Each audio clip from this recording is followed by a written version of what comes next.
नहीं था। रानी होते हुए भी रथ रहे होंगे, घोड़े रहे होंगे, हाथी रहे होंगे, लेकिन वो किसी पर सवार होकर नहीं गए।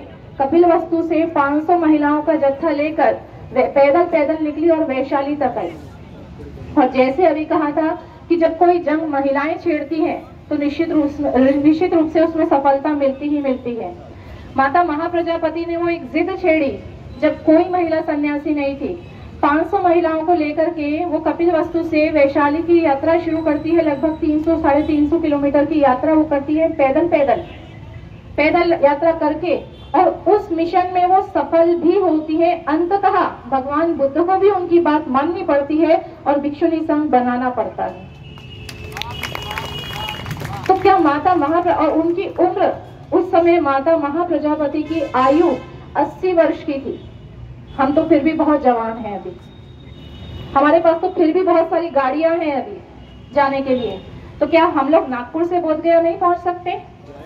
पहुंच सकते हैं, बिल्कुल पहुंच सकते हैं। और महिलाओं की संख्या वहां पर दिखनी चाहिए कि अब महिलाएं भी है जो जंग में उतर चुकी हैं, तो महिलाएं भी इस आंदोलन में उतरी है, तो निश्चित रूप से सफलता वापस। महाप्रजापति वापस नहीं लौटी, कपिलवस्तु खाली हाथ नहीं लौटी वापस, वो आखिर अपने मिशन में सफल होकर वापस आई।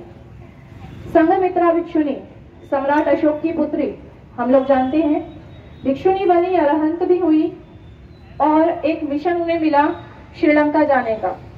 पूरे विश्व के इतिहास में कोई महिला जो विदेश गई हो तो संघमित्रा है, एक भिक्षुणी है।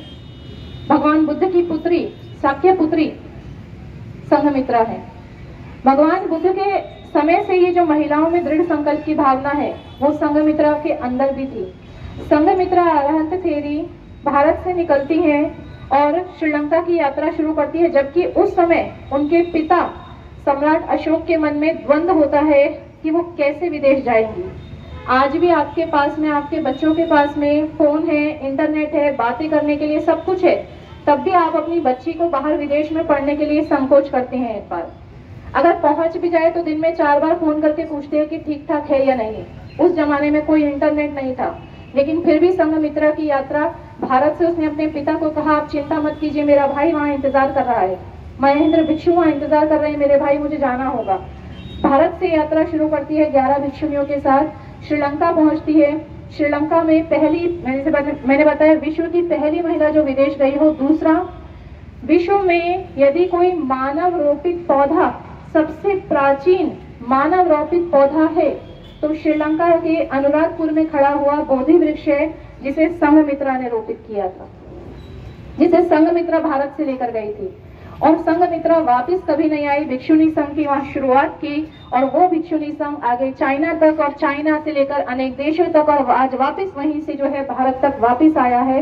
ये संघमित्रा का दृढ़ निश्चय था। वो पहली महिला थी जो वहां तक पहुंची, वापस नहीं आई, श्रीलंका की भूमि में ही परिनिर्वाण को प्राप्त किया। तो वो भी तो सफल होकर आई। अब जिस जमाने में कोई इंटरनेट नहीं था, जब महाप्रजापति 500 महिलाओं को इकट्ठा कर सकती हैं, तो क्या हम 50 महिलाओं को इकट्ठा नहीं कर सकते जाने के लिए? बहुत जरूरी काम है हमारे पास में। क्या 10 दिन खाना नहीं मिलेगा तो मर जाएंगे? बीमार जरूर पड़ सकते, पर खाना आपको दिया जाएगा वहां पर भी। तो चलने की तैयारी कीजिए। माता महाप्रजापति, संघमित्रा, माता रमाई, माता सावित्रीबाई फुले के त्यागों को याद कीजिए। उनके पास कोई संसाधन नहीं थे, कोई ऐसी जरूरत की चीजें नहीं थी, लेकिन फिर भी वो अपने मिशन में कामयाब हुए। तो हम लोग क्यों नहीं हो सकते? हम लोग भी यदि ये जंग छेड़े महिलाएं अगर वहां पर सामने आएंगी तो निश्चित रूप से इस आंदोलन को गति तो मिलेगी ही, और सफलता मिलना भी निश्चित है। यही हमारा 2025 का महिला दिवस है।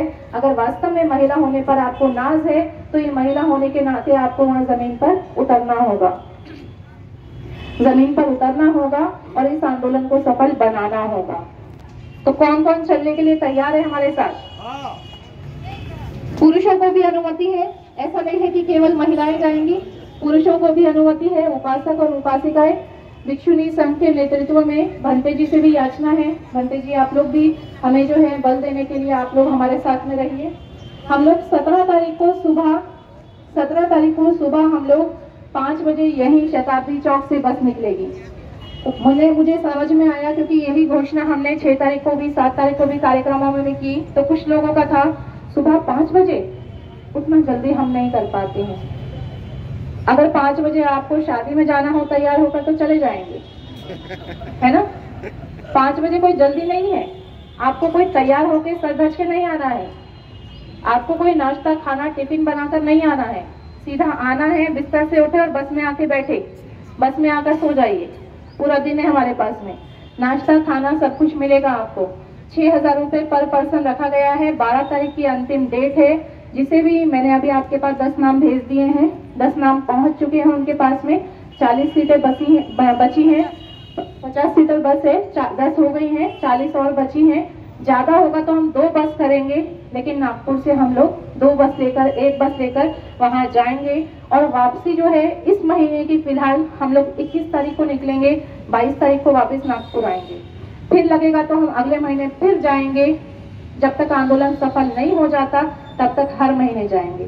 साथ ही साथ में आर्थिक भी जो मदद करना चाहते हैं, ज्योति जी ने अभी बताया कि वहाँ पर्ची है, जो लोग भी आर्थिक मदद करना चाहते हैं मदद कर सकते हैं।